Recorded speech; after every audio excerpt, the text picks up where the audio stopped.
من بارها عرض کردم که الحمدلله بینندگان شیعه و سنی بعد از اینکه با شیوه قزوینی، این مکار دروغگو، در تدلیس و خیانت آشنا شدن، دیگه به حرفای این آخوند اعتماد ندارن و الحمدلله من وقتی تماس‌های بینندگان شبکه ولایت و تماس‌هایی که در شبکه وصال حق بینندگان دارن رو دقت میکنم، میبینم که بینندگان عزیز آشنا شدن با مصادر اهل سنت، مصادر شیعه، روش‌های بحث علمی و چگونه آخوندهای شیعه دروغ میگن، تدریس میکنن، خیانت میکنن.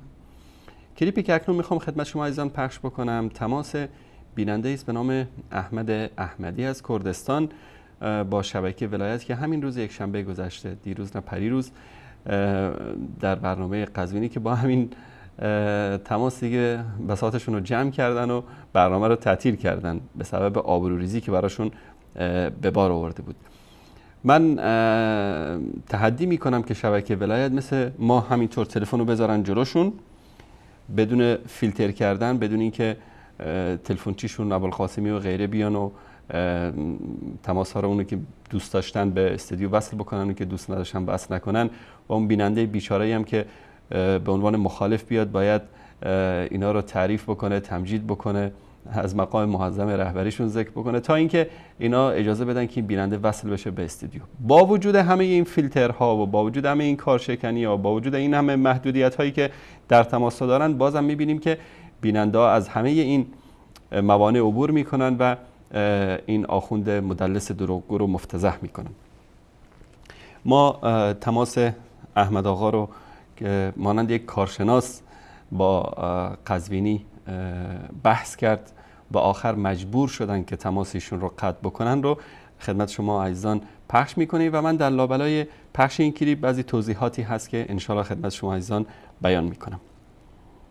البته همچنان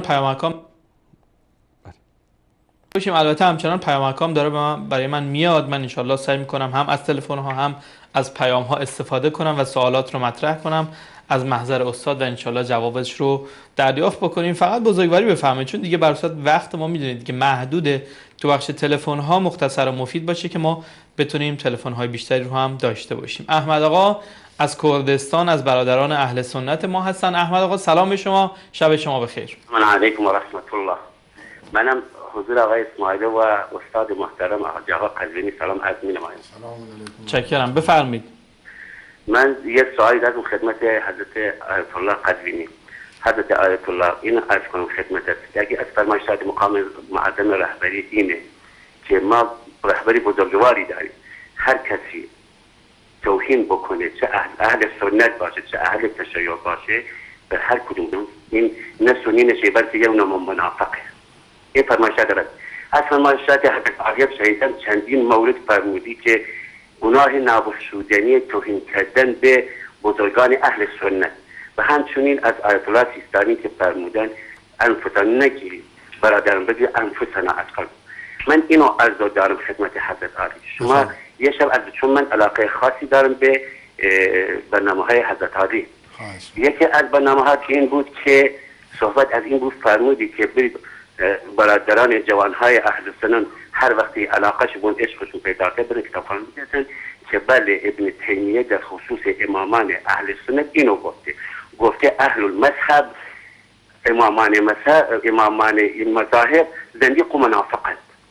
درسته یعنی؟ بله. اگر کسی مثلا بیاد من به اسم به حد حضرت عالی حرفی ببندم و این دروغ باشه، آیا این تهمت نیست؟ آیا این تهمت به اهل سنت نیست؟ آیا تو منهاج سنت ابن تیمیه هر کسی ما قبول ما اهل سنتیم، آیا امامان ما اگر اون گفته باشه زندیق و منافقن درسته یا نه؟ خب اگر این مورد این نباشه آیا جاگو چیه این مسئله؟ آیا این حرف از زبان کسی که بیاد حرف بزنه من میام به تو تهمت ببندم خدای نکرده، آیا من گناهکارم احمد آقا یا اون آقا؟ بله. خب استاد کتاب رو نشون دادن دیگه، کتابو بیارن، چشم من کتابشو بیارن، من در خدمتیم. مسئله اینه که من از حرفای فرمایشات حضرت عالی رو میگم اینو که قصه قبول شده این اهل مذهب اصلا مربوط به امامان اهل سنت نیست. من امامان شافعی مذهبم، از اهل سنتم. زندیق و منافق بگن به مذهبم به امام شافعی خیلی بد. بعد من از فرمایشات رهبری و براتون خب میدونم این رو آقای احمد آقا، ما اینو ابن تیمیه گفته دیگه، ما داریم میگیم که ابن تیمیه بیارش ما صحبت میکنیم در خصوصش. خب میگه که این رو ابن تیمیه گفته. این مجری هم با وجودی که رنگش رو ببینید پریده، قزوینی هم از این بدتر، بعد میگه که اینو که ابن تیمیه گفته، ما که نگفتیم، در حالی که ما ثابت کردیم که این حرف ابن تیمیه نیست و تهمت و دروغی است که آیت الله قزوینی داره به شیخ الاسلام ابن تیمیه بنده. ادامه کلیپ رو ببینید، خیلی جالب. یعنی شما قبلا ندیدید برنامه ما رو استاد توضیح دادن؟ دیدم و این نبوده. همون فرمایش حضرت آقا رو من عرض کردم، من اراده خاصی دارم، رفتیم که نگاه کردم اینطوری نبوده. خب حالا میخواید الان نشون میدم. بفرمایید آقای احمدی بزرگوار. ببینید احمد آقای احمدی. دوستان اشتباه بر من گفتن. بله احمدی. ببینید عزیز من، اولا این رو شما ببینید، مجموع فتاوای ابن تیمیه است. بله دوستان، بیننده میگه که تو در منهاج السنه دروغ گفتی، توهین کردی و ما هم از منهاج السنه دروغ ایشون رو از جلد 6 صفحه 303 خدمت شما عزیزان نشون دادیم. اما این آخوند مدلس دروغگو میاد از مجموعه فتاوا میخواد تدلیس بکنه. همینجا مجموعه فتاوا رو دوستان خیلی دقیق توجه بکنن. ما قبلا هم این رو یادم است که 2-3 مرتبه نشون دادم، دقیق 2 صفحه رو خوندم و اینجا شیخ الاسلام ابن تیمیه میگه که کسی که از مذاهب اربعه تبعیت بکنه اشکالی نداره از یکی از اینها، منتها اگر کسی تعصب داشته باشه به غیر از نبی صلی الله علیه و آله و سلم و بگه که من از یک امامی تبعیت میکنم و تعصب دارم به این امام و اقوال بقیه رو رد بکنه، قبول نکنه، چون که اقوال بقیه شاید در مواردی به سنت رسول الله صلی الله علیه و سلم نزدیکتر باشه، احادیث صحیح تر باشه و ثابت بشه که این قول رسول الله صلی الله علیه و سلم است، اما انسانی بیاد تعصب بکنه، عناد بکنه، بگه نه الا بالله آنچه که در مذهب من اومده درسته، بقیه همه اشتباست. این انسان در حقیقت این کارش توهین به رسول الله صلی الله علیه و سلم است و این انسان تا سرحد کفر میرسه. حالا ببینید که ابن تیمیه در اینجا قضیه تعصب رو مطرح میکنه و این آخوند خبیث دروغگو میاد بیننده رو فریب میده، احمد آقا رو فریب میده، میگه که اینجا ابن تیمیه گفته اگه کسی تبعیت بکنه از مذاهب کافره و حکم قتلشون رو صادر کرده. خوب دقت بکنید و عبارت رو من نگه میدارم ببینید، البته نشون نمیده، اون صفحه رو نشون نمیده، فقط همونطور به دروغ میگه که تبعیت. قضیه تعصب است، تعصب جاهلی که انسان اصرار بکنه به قول اشتباهی که مثلا در مذهب وجود داره و حدیث صحیح رو رد بکنه، به غیر از رسول الله صلی الله علیه و سلم تعصب داشته باشه. مطلب این است، اینو میاد به قضیه تبعیت و تقلید از مذاهب وانمود میکنه برای بیننده. آقای احمد هم برادر گرامی از کردستان چون با این کتاب ها اصلا آشنایی نداشتن و متوجه این نکته نشدن که حالا ما اینجا کتاب رو هم آوردیم توضیح میدیم خدمتتون. ادامه کلیپ رو ببینید کتاب رو. بله. کجا چاپ شده؟ جلد چندم؟ بله بفرما. جلد چندمه بفرمایید. جلد حالا بیارش الثانی و العشرون. خب جلد 22. بله درست شد. نه جلد 6 و یا جلد 22. اجازه بدید حالا این اول صحبت میکنیم ما. جلد 26 بله 22 صفحه بله. 248. ببین بله. عزیز دل من، این اول روشن بشه برای شما. نه اولا اینجا بیننده خیلی یعنی گیر میده بهش، میگه من اون جلد 6 کتاب منهاج السنه رو میخوام نشون بدی. این میاد اینجا جلد 22 کتاب مجموع فتاوا رو نشون میده. در همین صفحه همین قسمتی رو که اینجا میبینید زرد کرده، همین قسمت رو میخونه، ما قبلش رو نمیخونه. ما قبلش خیلی جالب میگه و اذا كان الرجل متبعا لأبي حنيفة او مالك او شافعي او احمد ورأى في بعض المسائل ان مذهب غيره اقوى فاتبعه كان قد احسن في ذلك. اگر کسی مقلد یا تابع مذهب ابو حنیفه و مالک و شافعی و احمد باشه و دید که در بعضی از مسائل مذهب دیگر قولش قوی تر است و از اون تبعیت کرد، این شخص کار خوبی را انجام داده. ولم یقده ذلك فی دینه، این قدحی یا ذمی در دین او وارد نمی کند، یعنی اشکالی نداره. ولا عدالته بلا نزاع، و هیچ در عدالتی هم هیچ به اصطلاح مشکلی وجود نداره. بل هذا اولا بالحق، بلکه این به حق نزدیکتر است. و احب الی الله و رسوله صلی الله علیه و سلم، و این نزدیکتر است به الله، دوست داشتنی تر است به الله و رسولش صلی الله علیه و سلم، ممن یتعصب لواحد معین، برخلاف کسی که تعصب داشته باشه به شخص معینی غیر النبی صلی الله علیه و آله و سلم، غیر از رسول الله صلی الله علیه و سلم به کسی به شخص معینی تعصب داشته باشه، این برخلاف اون کسی است که از قول قوی که در مذهب دیگر وجود داشته باشه تبعیت میکنه که این دوست داشتنی است برای الله و رسولش. بعد چی میگه؟ کمن یتعصب لمالک او شافعی او احمد او ابو حنیفه، مانند کسی که تعصب داشته باشه به شافعی یا احمد و ابو حنیفه و یرا ان قول هذا المعین هو الصواب الذي ينبغي اتباعه، و این عقیده داشته باشه که قول این شخص معین این قولش درست هست و این باید تبعیت بشه، در جایی که چی میگه؟ دون قول الامام الذي دون قول الامام الذي خالفه، غیر از قول امامی که مخالفت کرده با این مطلب. معنیش این است که یک نفر حنفی است، در یک مسئله دید که قول مثلا فلان امام احمد یا یکی از شاگردان ایشون بنابر استنادی که به حدیث صحیح رسول الله صلی الله علیه و سلم کرده قوی تر است از قول مثلا امام ابو یوسف شاگرد امام ابو حنیفه. اومد قول این شاگرد امام شافعی را قبول کرد، چون که دلیلش هم نحن ابناء الدلیل، ما فرزندان دلیل و برهان هستیم. دلیل حدیث صحیحی که در مثلا مذهب حنفی یا مذهب شافعی یا مذهب مالکی حنبلی وجود داره نسبت به دلیلی که در مذهب مقابل وجود داره قوی تر است، از اون تبعیت کردیم. در این کار ما در حقیقت چیکار کردیم؟ متابعت از امامان مذاهب اربعه کردیم که حالا من اقوالشون رو در این مورد نشون میدم بعد از اینکه این کلیپ تموم بشه.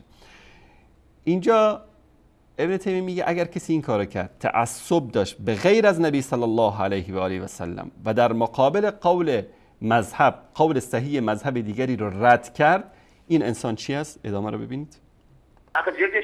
اینجا اول یعنی اونم میارم، چشم اونم بیارم خدمت شما، اونم میارم. بله. کسی که نسبت به مالک یا شافعی یا احمد یا ابو حنیفه تعصب به خرج میده، یعنی چه؟ یرا یعنی من تعصب دارم. بله. یرا ان قول هذا المعین هو الصواب الذی ینبغی اتباعه. حضرت علی الان شافعی هستید، نظر شما نسبت به امام شافعی چیه؟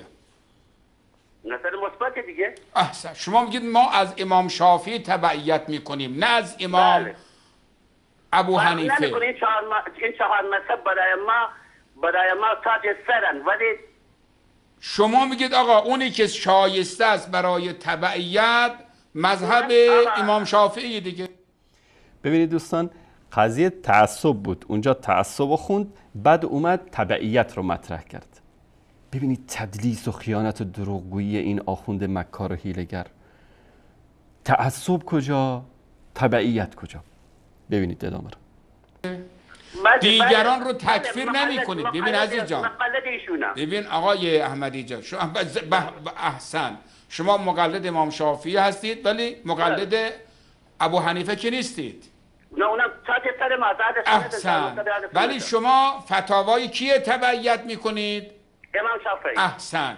میگه اگر کسی بگه مثلا شافعیه، بگه من از امام شافعی تبعیت میکنم، همچه آدمی چه کاره هست؟ ببینید دوستان، کسی که بگه من از امام شافعی تبعیت میکنم، من تحدی میکنم که این آخوند دروغگو مکار هیلگر بیاره این من از شافعی تبعیت میکنم رو در اینجا نشون بده. اونجا میگه ابن تیمیه کسی که تعصب به شافعی و مالکی و احمد ابن حنبل یا ابو حنیفه داشته باشه، به غیر از نبی صلی الله علیه وسلم تعصب داشته باشه، این میاد اینجا میگه کسی که از شافعی تبعیت بکنه. بعد ببینید ادامه رو. فمن فعل هذا کان جاهلا ضالا، هم جاهل هم گمراهه. بل قد یکون کافرا، بلکه کافرم هست. واجب است توبه داده شود، اگر توبه نکند باید کشته شود. این حضرت علی برای من معنا بفرمایید. آقا من ابن تیمیه را آقا من ابن تیمیه چه تایید نکردم، من میگم این توهینی که به ما شده خب حالا یا ابن تیمیه کرده یا حضرت علی. من اینو میگم. من ابن تیمیه ما چه نگفتیم ابن تیمیه چیزه. من دفاع از ابن تیمیه دفاع امام شافعی میکنم. پس حرفتون چیه؟ آقای احمدی جان شما گفتید ببینیم آیا ابن تیمیه آمده به امامان ما اهانت کرده به اهل سنت یا نه؟ منم آوردم. ایشون به صراحت میگه آقا هر کس میگه من از امام شافعی تبعیت میکنم، هر کس بگه من از ابو حنیفه تبعیت میکنم، بگه از مالک تبعیت میکنم، از احمد ابن حنبل، این آقا هم جاهله هم گمراهه بلکه کافره، قطعش هم واجبه. کسی که بگه من از ابو حنیفه تبعیت میکنم، از شافعی تبعیت میکنم، از مالک تبعیت میکنم، از احمد ابن حنبل تبعیت میکنم، جاهله بلکه کافره، قدرش هم واجبه. من تحدی میکنم که این آخوند مکار هیلگر این مطلب رو نشون بده از مجموع فتاوی ابن تیمیه. ابن تیمیه کسی که میگه تعصب به غیر از نبی صلی الله علیه و سلم مثلا به یکی از این امام ها داشته باشه، تعصب چیز دیگه است، تبعیت چیز دیگه است. بی سواد کودن، تو فرق بین تعصب و تبعیت رو نمیفهمی، یا که میفهمی ابلیسوار و با خباثت داری تدلیس میکنی و بیننده رو فریب میدی. احمد آقا از کردستان متوجه این مطلب نشد، چون ایشون خدا خیرش بده همون ترکیزش بود رو قضیه منهاج السنه و اصل المذهب، اما در اینجا هم این آخوند تدلیس و خیانت کرد. این کتاب مجموع فتاوا است. احمد جان میتونین این مجموع فتاوای ابن تیمیه، اینم جلد 22، اینم صفحه بعدش المجلد الثاني والعشرون. در اینجا من قبلا هم اینو نشون دادم در صفحه 248. خود این مطلب رو اگر این آخوند خبیث از اول تا آخر بخونه و ترجمه بکنه مشکل حله، اما روش اینا روش تدلیس و خیانت است. میگه که اگر کسی تابع ابو حنیفه و مالک و شافعی و احمد بود و دید که در بعضی از مسائل مذهب غیرش قوی تره و از اون متابعت کرد، این آقا کار خوبی رو انجام داده و هیچ به اصطلاح قدحی هم در دینش وارد نمیشه و نه در عدالتش، بلا نزاع. یعنی همه امامان مذاهب اربعه در این مسئله موافقن، بلکه این به حق نزدیکتر است و دوست داشتنی‌تر است برای الله و رسولش صلی الله علیه و سلم از کسی که تعصبی داشته باشه به شخص معین غیر از نبی صلی الله علیه و سلم، مانند کسی که تعصب به مالک یا شافعی یا احمد یا ابو حنیفه داشته باشه و اینو بگه که قول این شخص معین درست است، باید از اون متابعت بشه برخلاف قول امامی که با او مخالفت کرده، چون شاید این امامی که با او مخالفت کرده دلیلش، روایتش، حدیثش صحیح‌تر و به حق نزدیکتر باشه. میگه هر کس که این کار رو انجام داد جاهل است یا گمراه. ببینید اول نمیگه کافر است. شاید بعضی از این که دلیل و سند و مدرک براشون نرسیده باشه تعصب بکنن به یک مذهبی، ما به این میگیم که انسان جاهل است، نمیفهمه یا ضال است، گمراه است. اما یک نفر بل قد یکون کافرن، شاید هم کافر بشه. کافر کی میشه؟ کسی که حدیث صحیح رسول الله صلی الله علیه وسلم براش برسه از طریق مثلا امام احمد و این پافشاری بکنه بر رأیی که مثلا یکی از شاگردان امام شافعی یا امام ابو حنیفه یا امام مالک یا غیره گفته باشن در مسئله ای. این انسان چی است؟ وقتی که حق براش آشکار شد کافر میشه. یعنی همه مذاهب اربعه در این قضیه اتفاق دارن. هر وقت که اعتقاد داشته باشه که همه مردم باید از یک شخص متابعت بکنن، یک شخص معین از این ائمه بدون امامی که امامان دیگری که وجود داشته، این شخص باید توبه داده بشه، چون اماما این حرف رو نزدن. اگر توبه کرد خوب، اگر توبه نکرد بعد کشته بشه، چون با این کارش داره فتنه و فساد و کفر و زندقه رو در بین امت رایج میکنه. تا اینجا که ما این مطلب رو بارها خوندیم و براتون مثلا اینجا میگه اما کسی که بگه که واجب است که عموم مردم تقلید بکنن از فلان یا فلان، فهذا لا یقول المسلم، این حرف رو انسان مسلمان نمیزنه. بعد در اینجا چی میگه؟ و کسی که از یعنی موالات داشته باشه به ائمه و محبا لهم، دوست داشته باشه اونها را، یقلد کل واحد منهم، از هر یک از اونها که تقلید بکنه، فیما یظهر له انه موافق للسنه فهو محسن فی ذلک.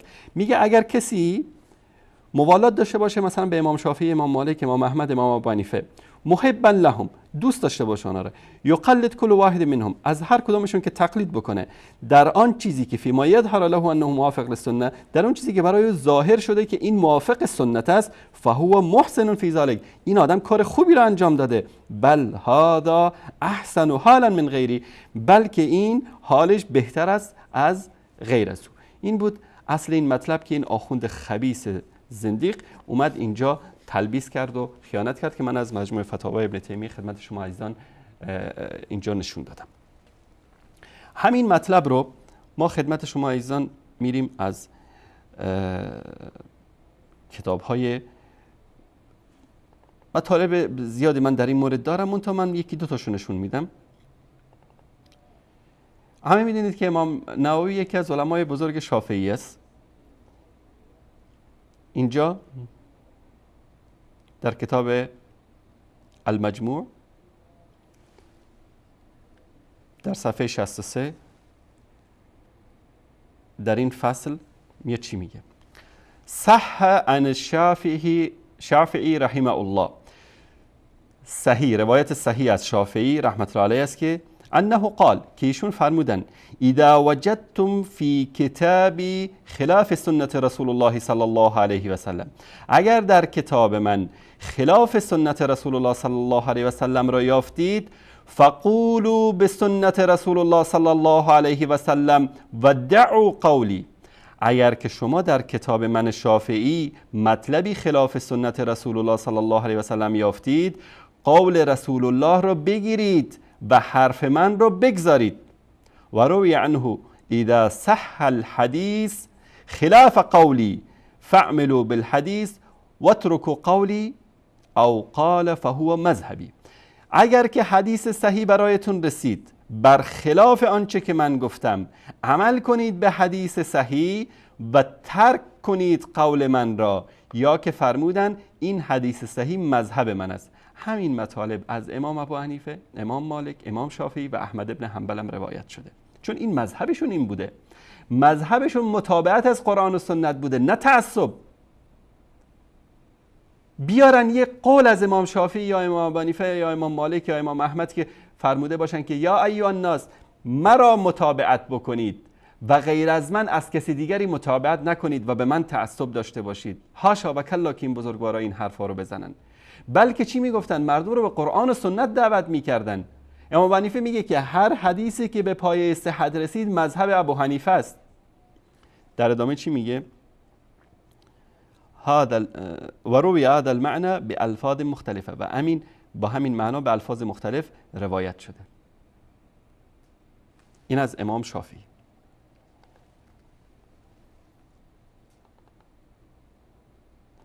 در این کتاب که یکی از علمای بزرگ ایقاد الهمم شافعی، یکی از علمای بزرگ، دقیقا نمیدونم که مذهب ایشون چی است، بر صورت امام باقلانی در این صفحه، در صفحه 58 فکر کنم که ایشون از امامان شافعی باشن، در اینجا میگه قال الشافعی رحمه الله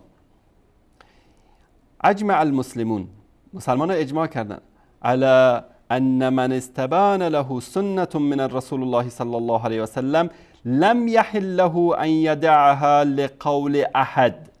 اگر که کسی برای او سنت رسول الله صلی الله علیه وسلم آشکار شد، برای او حلال نیست، جایز نیست که این سنت رو ترک بکنه به خاطر قول کسی. اینو کی گفته؟ اینو امام شافعی گفته.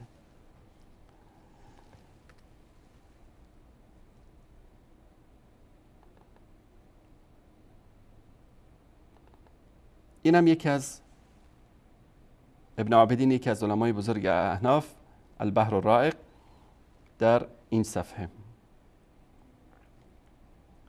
اینجا ببینید میگه روی عن ابو حنیفه انه قال لا يحل لاحد ان يفتي بقولنا ما لم يعلم من اين قلنا. برای کسی جایز نیست که به حرف ما فتوا صادر بکنه تا وقتی که ندونه که ما این حرف رو از کجا زدیم. یعنی چی؟ یعنی آیا حرفمون مطابق قرآن و سنت هست یا نیست؟ دلیلی قوی تر از این حرف وجود داره یا نداره؟ نه اینکه تعصب داشته باشه. ما این امام مذهب من گفته خلاص این که انه وحی منزل من السما، من غیر از این حرف دیگری رو قبول ندارم. این مذهب علمای بزرگوار اهل سنت نبوده.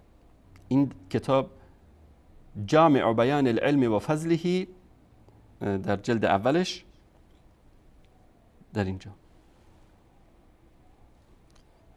این قول امام مالک در صفحه 775 سمعت مالک ابن انس یقول و انما انا بشر اختی و اصیب. من بشری هستم که خطا میکنم و حرف درست میزنم. فانظروا فی رأی، ببینید در حرفهای من، در رأی من. فکل ما وافق الکتاب و سنه، هان چیزی که موافق کتاب و سنت بود، فخذوا به، آن را بگیرید. و کل ما لم یوافق الکتاب و سنه فترکو، و آنچه که موافق کتاب و سنت نیست ترک بکنید. یعنی چی؟ یعنی کسی که تابع مذهب مالکی است، همونطوری که ابن تیمیه گفت هیچ اشکالی نداره تابع مذهب مالکی باشه، دید که امام ابو حنیفه در فلان مطلبی رأیش و روایتش و حدیثش به حق نزدیکتر و صوابتر و دلیلش قویتر است، این رأی امام ابو حنیفه رو گرفت. این آدم کار خوبی داره انجام میده، چون به حرف امام مذهبش داره عمل میکنه. مالکی است، مالکی هم میمونه چون به حرف امام مالک داره عمل میکنه. اما کسی بگه نه این حرف الا بالله چون امام مالک گفته، من ولو اینکه حدیث و روایت صحیح هم بیاد در مذهب حنفی یا شافعی یا حنبلی من قبول نمی کنم. این انسان، شما رو به خدا، نظر شما بینندگان عزیز، شمایی که عقل و شعور دارید، علمای اهل سنت، کسانی که با علم و با مدارکی که ما نشون دادیم در طول این برنامه آشنا هستید، این انسان مسلمانه؟ کسی که قول صحیح پیامبر رو رد بکنه و تعصب داشته باشه به یک شخص معین، شما بهش میگید مسلمان؟ همینطوری اگر من بخوام اقوال علمای مذاهب اهل سنت رو نشون بدم، تا فجرم باید اینجا از صفحات اینا نشون بدم. حتی یعنی علمای مذاهب اهل سنت که در این قضیه اتفاق نظر دارن، حتی در مذهب شیعه. این کتاب کافی است، الکافی،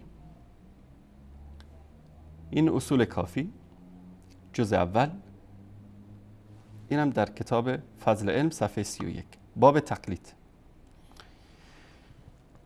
اینجا از ابی عبدالله امام جعفر صادق روایت میکنم قال قلت له اتخذوا احبارهم و رهبانهم اربابا من دون الله، یعنی آنها علمایشون رو، کشیشهاشون و ملایشون رو ارباب گرفتن، یعنی خدایانی گرفتن من دون الله، در سوره توبه 3. فقال اما والله ما دعوهم الى عبادت انفسهم، اینا علماشون اونا رو دعوت نمی‌کردن به عبادت انفسشان، خودشون. ولو دعوهم ما اجابوهم، اگر این کارو می‌کردن جواب مثبت نمی‌یافتن. ولكن احلوا لهم حراما و حرموا عليهم حلالا، حرامی رو حلال کردن، حلالی رو حرام کردن. فعبدوهم من حيث لا يشعرون، در حقیقت اونا رو عبادت کردن در حالی که نمی‌دانستن. روایت بعدی چی میگه؟ والله ما سمعوا لهم، اینایی که کافر شدن، به خدا شریک آوردن، اینا روزه برای علماشون نمی گرفتن، ولا صلوا لهم، و نه برای علمایشون نماز می خوندن، ولکن احلوا لهم حراما و حرموا علیهم حلالا فاتبعوهم. حلالی رو حرام کردن، حرامی رو حلال کردن و اینها از اونا متابعت کردن. همین مطالب در کتاب‌های اینها اومده که نباید تقلید کورکورانه کرد از کسی و نباید پیروی کورکورانه کرد. هرچی که مطابق قرآن و سنت باشه باید به اون عمل کرد و هرچی که مخالف قرآن و سنت باشه نباید که به قول شخص معینی تعصب.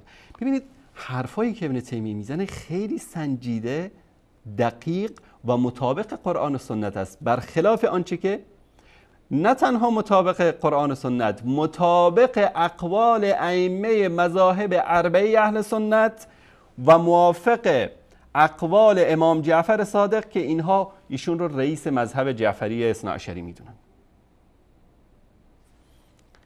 ادامه تماس رو ببینید. از کردم شما فهمیدی، برو اونو نگاه کن. اجازه بدید این اول روشن بشه برای شما عزیز من. اینجا آمده قتل اهل سنت رو آقای احمدی جان قتل اهل سنت رو اینجا فتوا داده یا نداده؟ داره دروغ میگه. کجا قتل اهل سنت رو فتوا داده؟ از خدا نمیترسی تو؟ بی شرم بی حیا، چرا داری دروغ میگی؟ روز جلو بیننده، روز روشن، یعنی کتاب جلوش باز کرده داره دروغ میگه. ادامه کلیپ رو ببینید.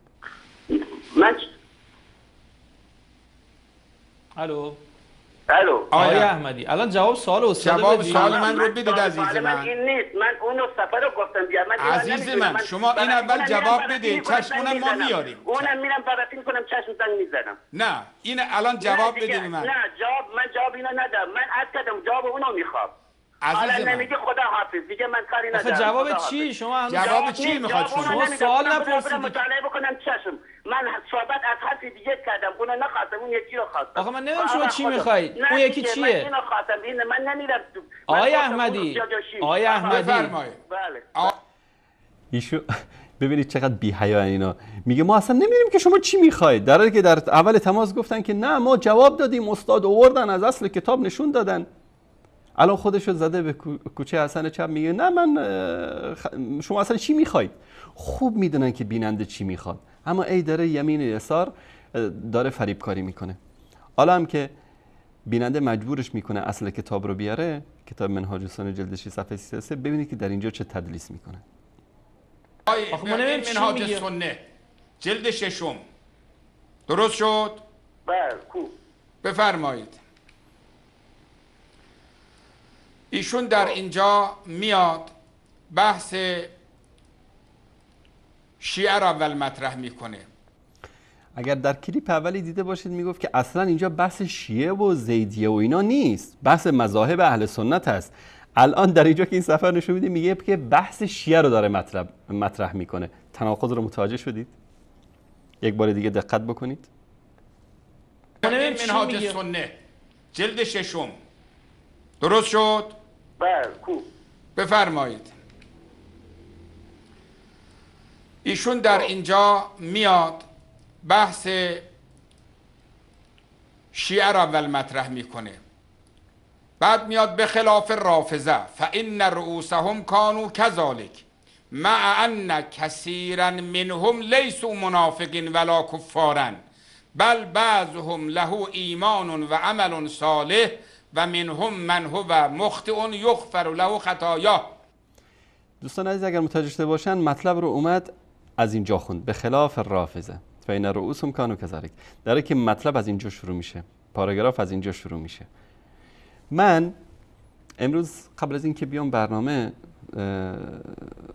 مدیر بخش پژوهش پیگیری شبکه که پیشنهادی دادن، من پیشنهاد مطرح میکنیم به عنوان یک تحدی. آقای قزوینی اگر تو یک جو غیرت و مردانگی داری، همین صفحه رو، صفحه 33 جلد 6 منهاج السنه رو ترجمه بکن، از اول صفحه تا پایان صفحه تو برنامه زنده بیار، لفظ به لفظ، کلمه به کلمه، جمله به جمله، پاراگراف به پاراگراف اینو ترجمه بکن. هیچ چیز دیگه ازت نخواستیم. یا ابوالقاسمی یزدانی، هر کدوم از این هست، همین صفحه رو مرد هستید بیاید از اول تا آخرش بدون حاشیه روی و تدلیس و خیانت، بدون شرح و تفسیر، فقط بیاید ترجمه بکنید از اول تا آخر. حرف ابن تیمیه واضح و آشکاره. از اول بیاید همین صفحه رو بیاید ترجمه، فقط ترجمه خالی، هیچ حرف دیگری نزنید، کلمه به کلمه ترجمه بکنید. من تحدی میکنم که این کارو نمیکنن، تا حالا نکردن. یک پاراگراف مرد نیستن که از اول تا آخرش بخونن. حالا ببینید که اینجا چه تدلیس عجیبی میکنه، خودش هم گیر میکنه در همین مطلب. و من هو فلان، اینجا میگید رؤوس المذاهب الذی ابتدعوها، سرکردگان مذاهبی که این مذهبها را بدعت گذاری کرده اند. این رؤوس مذاهب میخواد کیه بگه؟ بله، من کتاب نشون نمیدم در حالی که کتاب دارم. همینجا در همین صفحه، احمد جان خوب زوم بکن روی این صفحه اگر که امکانش باشه. در همینجا اگر این آخوند خبیث از اول میخوند، در همینجا میگه الوعیدیه والقدریه والمرجعه. در اینجا چی میگه؟ خوارج، الوعیدیه، القدریه، المرجعه.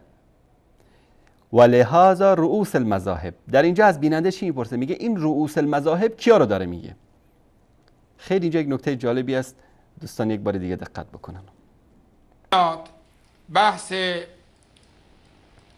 شیعه را اول مطرح میکنه، بعد میاد به خلاف رافضه، فان رؤوسهم کانوا كذلك مع ان كثيرا منهم ليسوا منافقین ولا کفارا بل بعضهم له ایمان و عمل صالح و منهم من هو مخطئ یغفر له خطایاه و من هو فلان.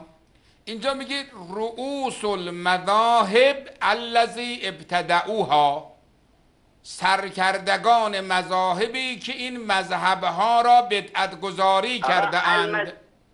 این رؤوس مذاهب میخواد کیه بگه؟ خب شیعه رو میگه؟ اینو کجا آورده؟ این کجا آورده؟ کو اینجا شافعی و اون کجا آورده؟ عزیز من، رؤوس مذاهب، شافعی جز مذاهب یا مذاهب نیست؟ آقا من از کردم کجا آورده؟ این کجا گفته شافعی یا مثلا چیز یا حنبلی یا مالکی یا آقا شافعی؟ من که اون آوردم برات میگی من. خب همینجا دوستان عزیز خب زوم بکن احمد جان که از خود مانیتور خودشون نشون بدم.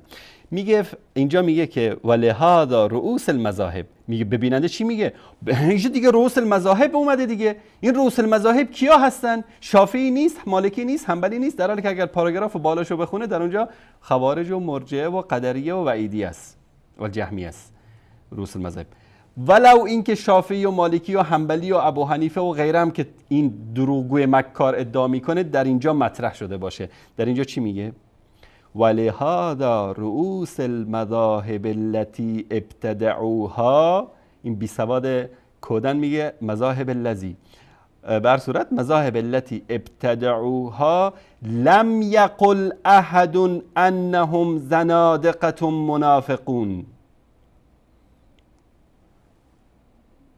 بابا جان به خدا اگر به تو درازگوش گفته بشه به درازگوش ها توهین شده.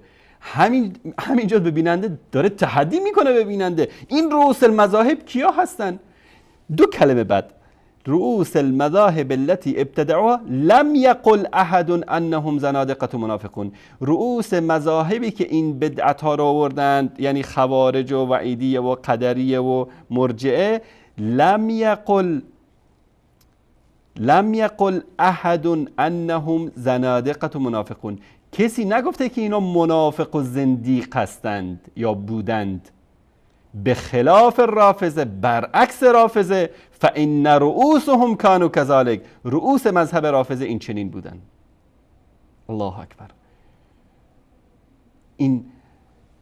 این زندیق، این دروغگو، این مدلس، این آخوند خبیث چطور بیننده رو تو فریب میدی؟ چطور داری با بی حیایی دروغ میگی به یک بیننده؟ از خدا نمیشرمی؟ تو حیا نداری؟ ادامه کلیپ رو ببینید. اون نمیخوام، اینی دارم میارم برات. میگی اینجا آقای بزرگوار، وقتی یک نفر میاد میگه آقا من مذاهب اهل سنت قبول ندارم، یک دفعه میاد میگه من مذهب شافعی، مالکی و حنفی رو قبول ندارم، حرف اول رز من این میاد ابن تیمیه یک جا به صورت کلی میگه، یک جا مصداق معین میکنه، حرفاش را 3 تا 4 تا حرف کنار هم بگذار شما، بعد ببینید چی میخواد بگه ایشون. شما میخواد برای شما عرض کنم.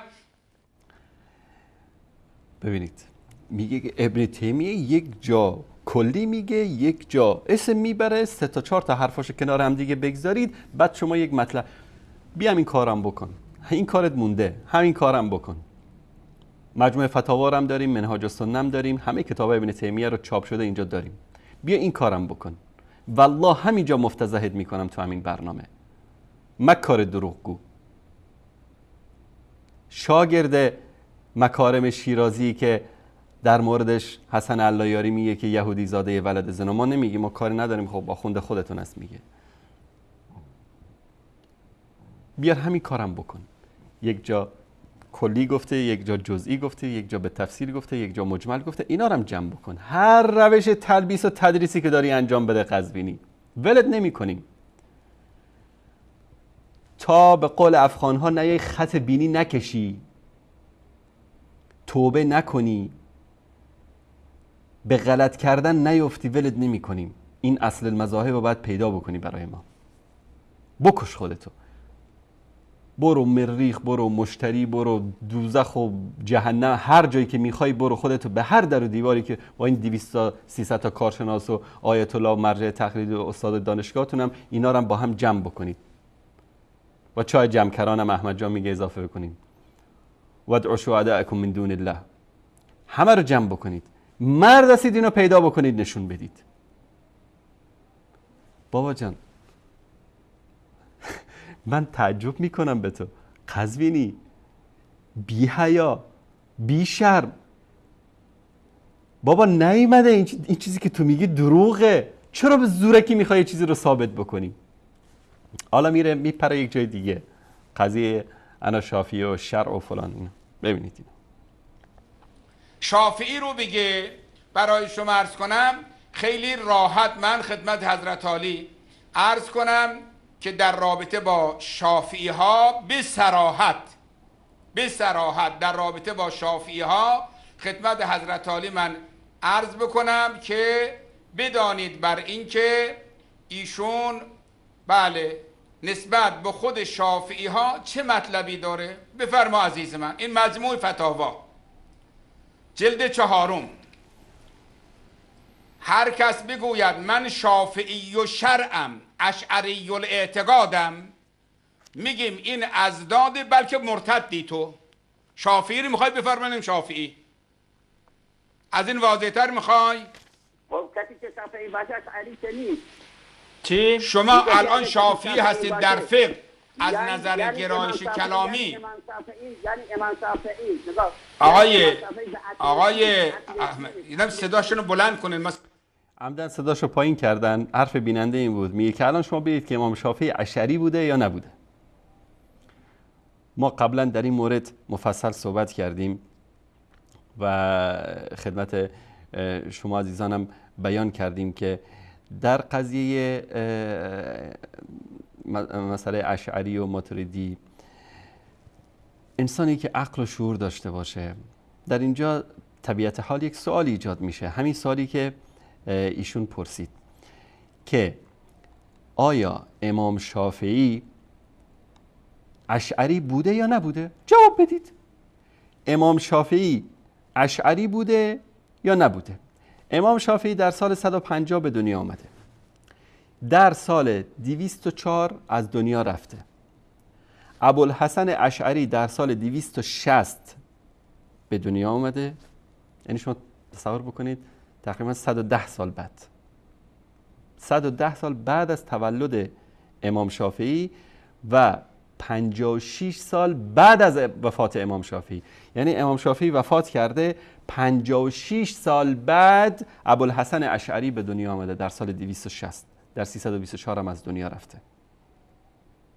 یعنی نیم قرن بعد از امام شافعی ابوالحسن اشعری به دنیا آمده. بیننده سوال عجیبی پرسید که صداش آوردن پایین. گفت که امام شافعی اشعری بوده عقیدهش یا نبوده؟ جواب بدید، جواب بیننده رو بدید. امام شافعی عقیدهش کتاب و سنت بوده. اصلا در زمان امام شافعی این مسائل اشعری و ماتوریدی و این مسائل کلامی اصلا تا هنوز رایج نشده بوده به اون شکل.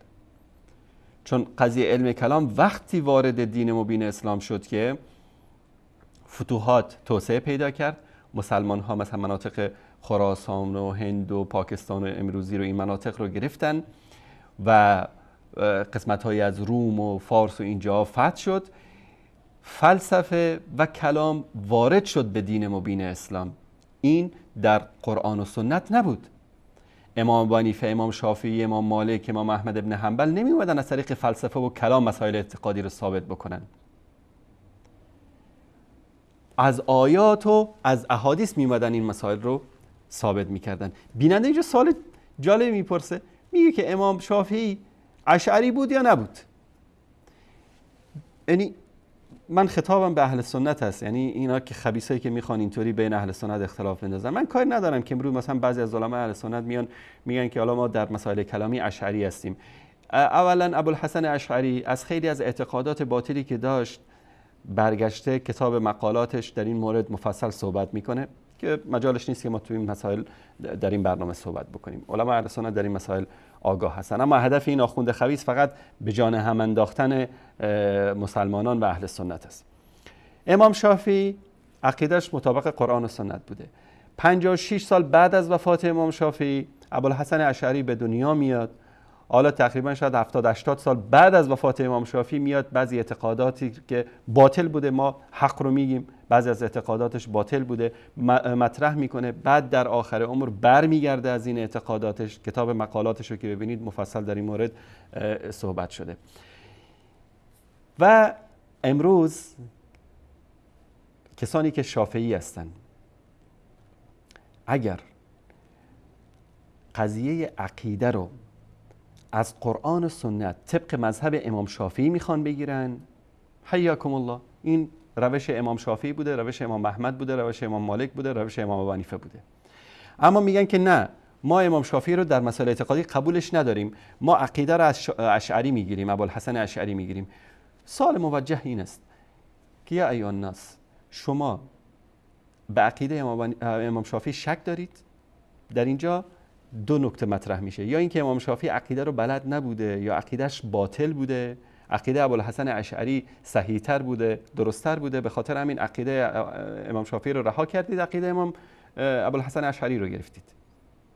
این مسئله است که در مجموع الفتاوا همین مسئله مطرح میشه. ثانیاً من تقریبا 2 ماه قبلم تحدی کردم به قزوینی که همین حرفی رو که برای بیننده اینجا میخونه انا شافعی و شر، همین حرف ابن تیمیه است یا نیست؟ حرف ابن تیمیه نیست. ابن تیمیه از کسی دیگری نقل میکنه. حالا ادامه کلیپ رو ببینیم، بعد من از کتاب مجموع الفتاوا نشون میدم. صدای احمدی رو ما نداریم. الو، الان خوب شد. آقای بزرگوار، این گفته شافعی یعنی مقید به اصل دین نبوده. اگر در این صورت، در صورتی که اصل دین امام شافعی خب مشخصه، توحید، معاد، نبوت، خب اینا مشخصه. ما از اشعری که اصل دینمون که نمیگیریم شافعی‌ها. شما از نظر گرایش کلامی اشعری هستید، معتزلی هستید یا ماتوریدی هستید؟ ما از نظر شافعی هستیم، از نظر چیزم، از نظر اصل دینم. خب اصل فقهتون رو از شافعی گرفتید، کلامتون رو از کی گرفتید شما؟ اصل دین ما شافعی، از شافعی هم میگیریم. میگه اگر اشعری مثل اصل دین رو از اشعری بگیریم، ما که از اصل دین رو از اشعری نمیگیریم. آقا مثل این که حضرت علی آقای احمد خودتون نیستید شما، آقای بزرگوار خودتون اعتقاداتون رو نمیدونید، مثل که شما خودت اعتقادات خودت نداری. الان خود آقای طیب را آوردیم، اینها همه شافعی هستن، میگه ما کل الازهر اشعری هستیم در کلام. ببینید ما الان 3 مذهب کلامی اهل سنت داره، یا معتزلی هستن که اعتزال منقرض شده رفته، امروز یا اشعری هستن یا ماتوریدی هستن. شما باید دروغ میگه. اهل سنت یعنی اکثریت، چه در بین احناف، چه در بین شوافع، چه در بین مالکی‌ها، چه در بین حنبلی‌ها، مطابق قرآن و سنت عقیده‌شون رو میگیرن. ایده‌ای که تعصب داشته باشن به ماتریدی و به اشعری، ما به اینا کار نداریم. ادامه رو گوش کنید. مشخص کنید در نظر مسائل کلامی آیا گرایش به اشعری دارید یا گرایش به ماتریدی دارید. خب ما دیگه آوردیم آقای طیب میگه آقا کل مصر شافعی های ما شافعی، بیرید از نظر فقهی شما شافعی هستید، شما از نظر کلامی و اعتقادی شافعی که نیامده مباحث کلامی مطرح بکنه، کتاب کلامی که نداره برادر بزرگوارم. همینجا من خدمتتون عرض کردم که در زمان امام شافعی قضیه علم کلام و این مذاهب مختلفی که مثلا اشعری و ماتریدی و اینا که به اصطلاح بعداً مطرح شدن، به این شکلی که به اصطلاح مذاهب گسترده باشه وجود نداشت، بلکه تازه اینور و اونور داشتن. بعد از اینکه فتوحات توسعه پیدا کرد داشت این مسائل وارد میشد. امام شافعی در اینجا خیلی جالب میگه که الان دوباره حرف قزوینی رو گوش بکنید، من اینجا یک رد بر این حرفش دارم. خب ما دیگه آوردیم آقای طیب میگه آقا کل مصر شافعی های ما شافعی، بیرید از نظر فقهی شما شافعی هستید، شما از نظر کلامی و اعتقادی شافعی که نیامده مباحث کلامی مطرح بکنه، کتاب کلامی که نداره برادر بزرگوارم. اصلا امام شافعی مخالف علم کلام بود. خوبه که اینا دست و پا میزنن تو این منجلابی که توش گیر کردن، هی دروغ میگن. خوبه که یعنی ثقافت فرهنگ اهل سنت هم میره بالا، شیعیان اقجو هم بیشتر با آخوندا دروغشون آشنا میشن و مطالب جدیدی رو ما اینجا مطرح میکنیم که واقعا جالب است. امام شافعی، من الان یک کتابی رو خدمت شما عزیزان در اینجا، کتابی از مناقب شافعی. این کتاب آداب شافعی و مناقبه، حدیث و فقه و مسائل دیگری که در مورد ایشون هست. امام حاتم رازی این رو، ابن ابی حاتم رازی این کتاب رو نوشته. ما میریم به صفحه 141. در اینجا در این صفحه 141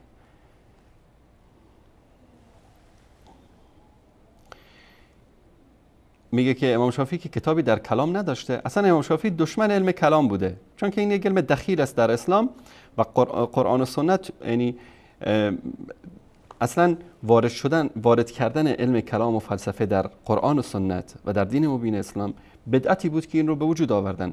با اونایی هم که در این مسائل اومدن یعنی صحبت کردن و به اصطلاح آموختن این علم رو، هدفشون رد کردن و جواب دادن بود، اما عده‌ای اومدن مبتلا شدن به این فتنه. در اینجا امام شافعی چی میگه؟ ربیع ابن سلیمان مرادی شاگرد امام شافعی است. قال رأیت الشافعی، شافعی رو دیدم، و هو نازل من درجه، که از پله داشت میومد پایین، و قوم فی المجلس یتکلمون بشیء من الکلام، قومی در مجلس نشسته بودن در مورد مسائل کلامی داشتن صحبت میکردن. این دیگه بدایات این بدعت علم کلام بود که داشت پیدا میشد. فصاح فقال، داد زد سر اینا و گفت اما ان تجاورنا بخیر، یا به خیر و خوبی کنار ما بشینید، و اما ان تقوموا عنا، یا پاشید برید از پیش ما. روایت دیگر، یونس ابن عبدالاعلی رحمه الله قال قلت للشافعی، گفتم به امام شافعی، تروی یا ابا عبدالله ما کان یقول فیه صاحبنا اريد اللیث و غیره، کسایی که در مورد مسائل کلامی داشتن صحبت میکنن، کان یقول لو رأیته یمشی علی الماء، میگفت امام شافعی چی گفت؟ اگر که دیدی که بر روی آبم راه میرفت، یعنی صاحب الکلام، کسی که به اصطلاح در علم کلام صحبت میکنه، لا تثق به، بهش اعتماد نکن، او لا تغتر به، یا فریبشو نخور، ولا تکلمه، و باش صحبت نکن. قال الشافعی فانه والله قد قصر ان رأیته یمشی فی الهوا، اگر دیدی که کسی که در مورد کلام صحبت میکنه، در آسمان هم راه میره، فلا ترکن الیه، به او پناه نبر یا حرف اونو گوش نکن. در این صفحه و صفحه بعدی حضرت الشافعی کی میگه؟ ربیع ابن سلیمان میگه رفتم در پیش امام شافعی و کلمه رجل فی المسجد الجامع، در مسجد جامع کسی داشت باش صحبت میکرد، فطالت مناظرته، یعنی گفتگو مناظرش با اون طول کشید، فخرج رجل الی شیء من الکلام، این طرف کسی که داشت مناظره میکرد با امام خارج شد از بحث به پرداخت به مسائل کلامی، فقال له دع هذا، این رو بذار، فان هذا من کلام، این از مسائل کلامی است.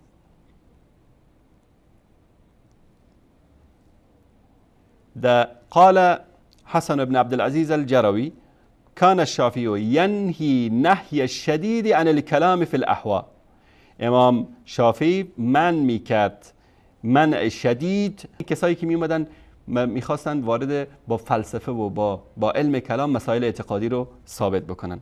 و یقول احدهم اذا خالف، میگه که کسی که مخالفت بکنه با رفیقش قال کفرت، تکفیرش میکنه.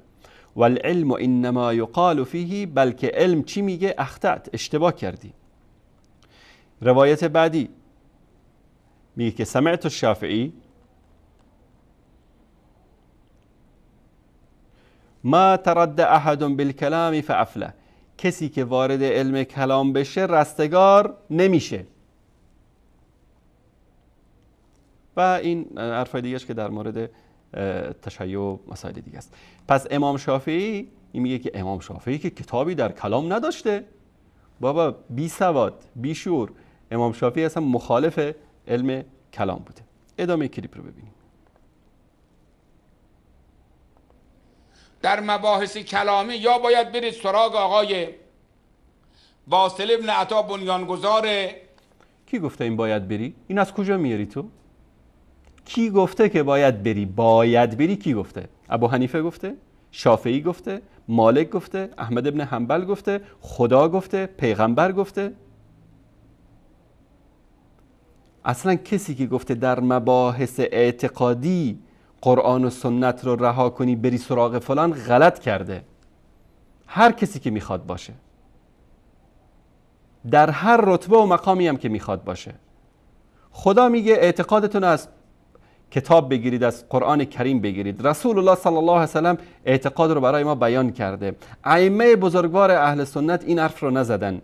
امام ابو حنیفه و امام شافعی، امام مالک و احمد ابن حنبل این رو نگفتن که برید سراغ اشعری و ماتریدی و فلان و علان. کی گفته که باید برید سراغ اونها؟ هر کی گفته غلط کرده. هر کسی که هست.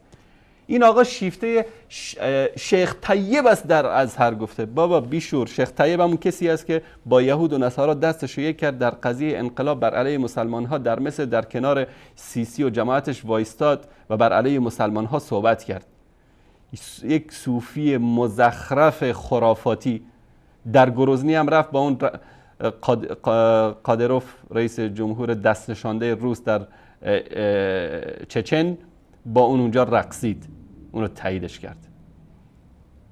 تو بیچاره بدبخت غیر از همین طیب دستاویز دیگری پیدا نکردی در بین اهل سنت؟ ادامه رو ببینید. معتزله یا ابوالحسن اشعری بنیانگذار اشعری ها، یا برید سراغ برای آقای ماتریدی. یکی از اینا رو باید انتخاب بکنید شما. آقای احمدی، اشعری چه سالی اومده؟ چه سالی بوده؟ در چه سالی زیسته؟ آقای احمدی شما اینجا که میگه اشعری در چه سالی اومده، مچ قزوینی رو که میگیره، بعد دیگه بله آقای احمدی خداحافظتون دیگه، برید پی کارتون. یه کاری کن، شما برو از علماتون، ببینید شما فقهتون از شافعیه، کلامتون، اعتقاداتتون، برو شما مثل که خودت هم نمیدونی، برو از علماتون بپرس، بگو از این جهت ما طرفدار در واقع پیرو کدوم گروه هستیم، بعد اول اعتقاداتت رو یاد بگیر. شما انگار همین رو هم نمیدونی هنوز برادر. این که یه چیز روشنیه دیگه، که خودتون در واقع برید بپرسید، وقتی به اطمینان رسیدید باز دوباره بیاید، ما در خدمت شما هستیم. همینجا میتونید تماس بگیرید، سوالاتتون رو هم بپرسید. ممنونیم از شما، خدا نگهدارتون باشه انشالله. استاد یه سوال خیلی، حالا ببینیم هفته بعد وصل میکنن آقای احمدی رو یا نه. و یقین دارم که وصل نمیکنن، چون که آبروی قزوینی رو برد. این مجری هم دیگه ماسمالی کرد و خداحافظی کرد و تماس بیچاره را قطع کردن. واقعا انسان تعجب میکنه. این دیگه آخرین تماس بود و بعد از اون اولی آخری بود. یعنی در یک برنامه اومد دروغ گفت یک تماس اومد همه رو زد باد هوا و بعد از اون هم دیگه خداحافظتون. میگن اصلا فرصت نداریم. اما یکی از بیننده ها برام پیام فرستاده، گفتن که استاد هفته گذشته مطالبی رو از مولانا محمد عمر سربازی در رابطه با محمد ابن عبدالوهاب مطرح کردن، ولی در یکی از شبکه‌های شیطانی وهابی گفتن که ایشان در کتاب شمشیر بران از عقاید خودش نسبت به وهابیت برگشته. لطفاً یه توضیح بفرمایید استاد. بله، اینها هم از باب گمراه کردن مردم هست. هرگز ما این حرف رو نزدیم که ایشون از عقایدشون نسبت به وهابیت برگشته. ما فقط رأی و نظر ایشون رو در توسل و زیارت قبر و یا فلان و یا علان گفتن از کتابش آوردیم. این کل ما فی الامر بوده. حالا خودتو به در دیوار نزن آقای قزوینی، مثل بچه آدم بیا اصل المذهب رو از کتاب منهاج السنه نشون بده به بینندگان و توبه بکن. باب توبه بازه، تو بیا توی برنامه بگو خلاص اشتباه کردی، خلاص قضیه رو ما ببندیم و دیگه این همه آبروریزی برای شما به بار نیاره و الا مجبور میشی که دیگه اصلا غیر از همون خورشیدی و شریفی و همین دار و دسته‌ای که دارید همینا رو وصل کنید دیگه. اگر که یکی از شیعیان عقجو یا یکی از اهل سنت رو وصل کردید اینطوری براتون آبروریزی به بار میاره. این بود خلاصه ای از این کلیپی که ما از تماس احمد آقا از کردستان از اول تا آخر خدمت شما عزیزان آوردیم و نشون دادیم. امیدواریم که الله سبحانه و تعالی این آخوند گمراه رو به راه راست هدایت کنه. فقط یک مطلب یادم رفت در رابطه با همین قضیه اشعری و شافعی که این مطلبی رو که این آقا خوند به شیخ الاسلام ابن تیمیه نسبت داد در مورد که کسی بگه من در فقه شافعی هستم و در مسائل کلامی اشعری، این مطلب رو در مجموع فتاوا شیخ الاسلام آورده. دوستان عزیز اگر نشون بدن، در مجموع فتاوا آورده، اینم جلد 4 و در صفحه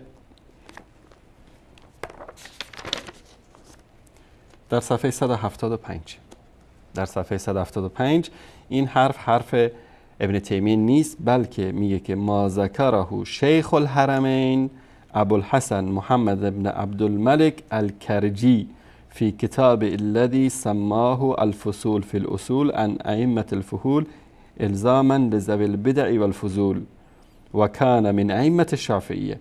ایشون از امامان شافعی مذهب بوده، از بزرگان شافعی بوده و این مطلب رو که قزوینی ذکر کرد حرف ابن تیمیه نیست، حرف یکی از ائمه شافعی است.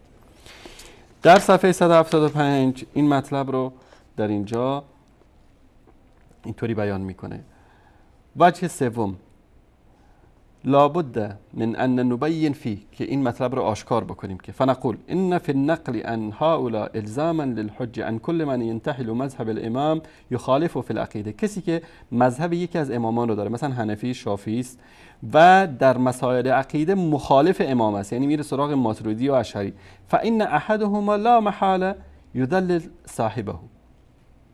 یعنی میگه اگر تو میگی که من در عقیده اشعری هستم، میگه که یا شافعی گمراه بوده در عقیده یا اشعری گمراه بوده، یکی از این دوتا باید گمراه باشن. این نمیشه که به هر دوتاشون برحق بودن. اگر هر دوتاشون برحق بودن بعد بس عقیده تو از امام شافعی بگیری. او یبدعو، یا که اون رو تبدیع میکنه، او یکفرو، یا که تکفیر میکنه. مثلا اگر بگه که اولا عقیده امام شافعی درست نبوده، من عقیده رو از اشعری میگیرم، پس این کار تکفیر امام شافعی است. فانتحال مذهبی مخالفتی، این ادعای پیرو از اون مذهب میکنه اما با مخالفت له فی العقیده، مخالفت میکنه با اون امام در عقیده. مستنکر والله شرعا و طبعا، والله این نه شرع و نه طبعا جایز نیست، یعنی این قضیه اشتباهی است که انجام میده. فمن قال انا شافعی و شرع، کسی بگه که من در مسئله شرعی یعنی فقهی شافعی هستم، اشعری الاعتقاد در اعتقاد اشعری هستم، قلنا له، اینو کی میگه؟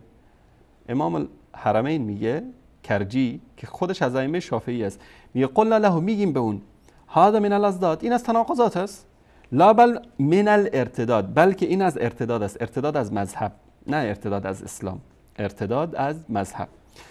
اذ لم یکن الشافعی اشعری الاعتقاد، امام شافعی عقیدش اشعری نبوده، چون که ابوالحسن اشعری 56 سال بعد از وفات امام شافعی به دنیا آمده. چطور امکان داره که امام شافعی اشعری باشه؟ و من قال انا حنبلی فی الفروع معتزلی فی الاصول، کسی بگه که من حنبلی هستم در فروع، معتزلی هستم در اصول، قلنا له زللت، گمراه شدی. اذن ان السواء سبیل، از راه درست گمراه شدی. فیما تزعم، در این چیزی که ادعا میکنی. اذ لم یکن احمد معتزلی الدین والاجتهاد، که احمد معتزلی در دین و اجتهاد نبود. کجاست گفته که کافر است و مشرک است و باید کشته بشه و فلان و علان؟ این دروغ قزوینی. خدا یا اینو هدایت بده یا که این رو شرش از سر شیعه و سنی برداره. بلکه دعا میکنیم که ایشون باشن که سبب هدایت شیعیان به راه توحید و یکتاپرستی بشن.